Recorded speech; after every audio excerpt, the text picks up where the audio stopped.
ለኛ ሰውነት እኮ አዲስ አይደለም አምላካችን ገና ከእናታችን ማህፀን ጀምሮ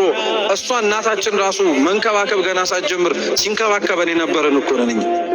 በጠባብ ሆድ ውስጥ ሆነን እንደ ሰፊው ዓለም እንድንፈላሰስ ያደረገን የሚያፍነን ውሃ ውስጥ ሆነን እንድንተነፍስ ያደረገን እናታችን የምትበላውን እንዳይከብደን እሱ በግሩም ጠባቆቱ እንድንበላ ያደረገን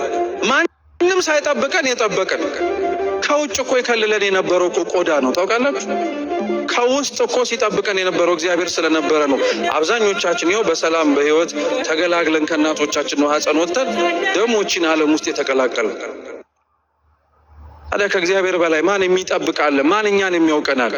እንደማያውቀን እኮ ነው እኛ ግን የምንሆን አይኔን እግዚአብሔር አያውቀኝም ይላል አንዳንድ ሰው